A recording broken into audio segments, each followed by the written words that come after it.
안녕하세요, 여러분. 자, 오늘 우리가 다뤄볼 이야기는요, 역사상 가장 유명하면서도 동시에 가장 난해한 고대 문헌 중 하나입니다. 그런데 오늘은 이걸 뻔한 종교적인 이야기로 푸는 게 아니고요, 완전히 새로운 시각에서 접근해 볼 겁니다. 가족 간의 복잡한 역동성, 그리고 그 깊은 곳에 숨겨진 트라우마를 파헤치는 아주 심오한 심리학적 분석으로 살펴볼 건데요.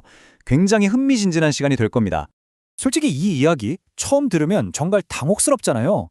아니, 신은 도대체 왜 아버지한테 눈에 넣어도 안 아플 아들을 제물로 바치라고 요구했을까? 바로 이 도저히 납득하기 힘든 질문에서 오늘의 해설을 시작해보려고 합니다. 아버지가 자기 아들을 희생시킨다는 거 누구도 쉽게 이해할 수 없는 끔찍한 상황이죠. 과연 이 모리아산의 미스터리 안에는 어떤 지독한 심리적 갈등이 얽혀 있을까요? 이 얽히고 설킨 실타래를 풀기 위해서 오늘은 모리아산의 그 가혹한 시험부터 시작해서 아버지의 처절한 고뇌, 아들이 짊어졌던 숨막히는 짐, 그리고 마침내 이 세대 간의 깊은 상처가 어떻게 치유되는지 쭉 한번 따라가 보겠습니다. 자, 그럼 먼저 그 유명한 모리니아산의 시험, 그 참혹한 무대로 들어가 보죠. 창세기 22장 텍스트를 보면 시작부터 진짜 엄청난 모순이 등장합니다. 분명히 아버지 아브라함한테 이 아들 이삭을 통해 어마어마한 축복을 주겠다고 약속해놓고는 갑자기 그 아들을 제단에 바치라는 거예요. 죽이라는 거죠. 도대체 왜 한 가족에게 이런 피바람을 몰고 올 가혹하고 무의미해 보이는 테스트를 하시는 걸까요?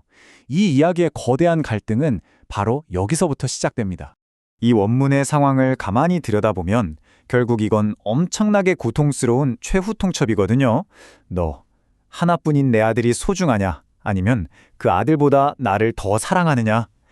와, 진짜 아버지 입장에서는 숨이 턱 막히는 질문이죠. 사랑하는 아들인가? 신인가?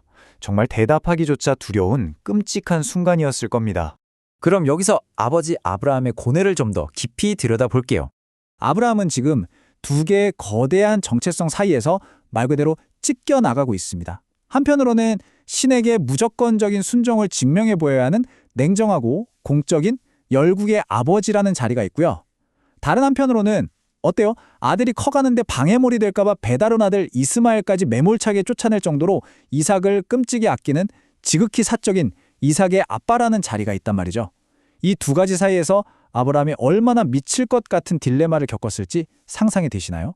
이 기가 막힌 상황에서 아브라함의 머릿속은 과연 어땠을까요? 사실 아브라함은 이때 이미 110세가 훌쩍 넘은 노인이었어요. 인생의 끝자락이죠. 그런데 아들 이삭은 이제 막 인생을 시작하는 단계잖아요.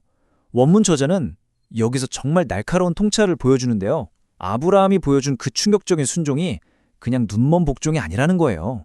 사실은 제가 곧 세상을 떠날 텐데 제발 남겨진 우리 아들의 미래만큼은 신께서 온전히 책임져 주십시오라는 아주 절박한 간구였다는 겁니다. 일종의 눈물겨운 탄원이었던 셈이죠. 이 고대 아버지의 애타는 마음을 우리가 좀 더 피부로 느낄 수 있도록 저자는 아주 흥미롭고 감동적인 본인의 경험담 하나를 들려줍니다. 수천 년 전 성서 속 인물의 마음과 지금을 살아가는 우리의 부성애를 기가 막히게 연결해주는 대목이죠. 저자가 개척교회 시절에 이런 기도를 했다고 해요. 깊은 밤 그 좁고 차가운 강단 바닥에 잠든 아들 옆에 누워서 하염없이 눈물을 흘렸습니다. 신이시여, 어떻게든 제 아들의 인생만큼은 책임져 주십시오. 이 말을 들어보면 자식의 미래를 온전히 보장받고 싶어하는 부모의 그 보편적이고 애타는 마음은 아브라함 시대나 지금이나 진짜 하나도 변한 게 없다는 걸 알 수 있습니다. 자, 그럼 여기서 우리의 생각의 틀을 깨는 아주 흥미로운 질문 하나 던져볼게요. 아버지로 사는 것과 아들로 사는 것, 둘 중에 과연 뭐가 더 힘들까요? 아마 대부분은 당연히 무거운 책임을 짊어진 아버지가 훨씬 힘들다고 하시겠죠.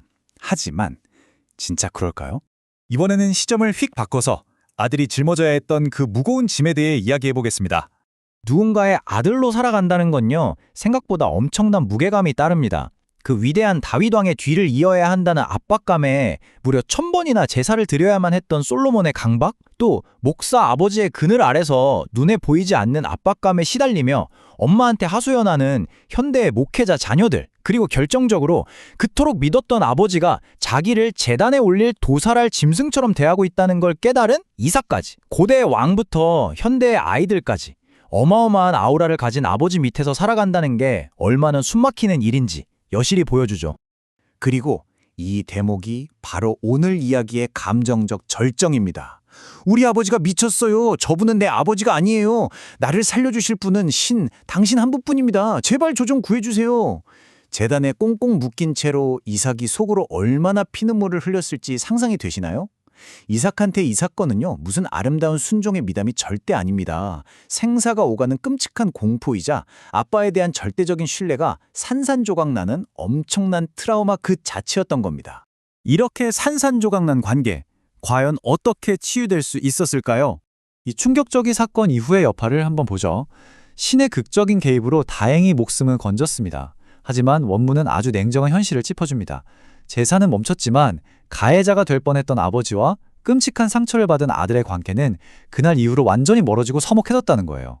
그 깊은 상처는 훗날 아버지가 아들을 위해 아내를 찾아준 뒤에야 비로소 아주 서서히 아물기 시작합니다. 현실에서 트라우마라는 게 그렇게 하룻밤 사이에 마법처럼 사라지는 게 아니잖아요. 그리고 바로 여기서 우리가 진짜 주목해야 할 기가 막힌 개념의 재발견이 등장합니다. 여러분, 여호와 이레라는 말 많이 들어보셨죠? 보통 신께서 준비하시리라, 즉 양 한 마리를 미리 준비해 주셨다 정도로 얕게 알고 계실 텐데요. 하지만 저자는 이 유명한 신학적 용어를 완전히 새로운 차원으로 끌어올립니다. 이걸 단순히 희생제물을 제공한 사건이 아니라 아버지와 아들 사이에 푹 패인 그 깊디 깊은 심리적 상처에 신이 직접 개입해서 치유를 시작하신 사건으로 보는 거예요. 세대 간의 끔찍한 트라우마를 어루만지는 궁극적인 치유자, 그게 바로 여호와 이레의 진짜 의미라는 거죠. 그래서 오늘 이 해설을 마무리하면서 여러분께 꼭 이 질문을 던져보고 싶습니다. 이 여호와 이레의 치유하는 은혜가 지금 여러분의 가족 안에 깊숙이 뿌리박혀 있는 갈등과 상처를 어떻게 보듬어 줄 수 있을까요? 이건 그냥 수천 년 전의 낡은 옛날 이야기가 아닙니다. 오늘날 우리의 복잡한 가족 관계에 던지는 진짜 강력하고 생생한 치유의 메시지죠.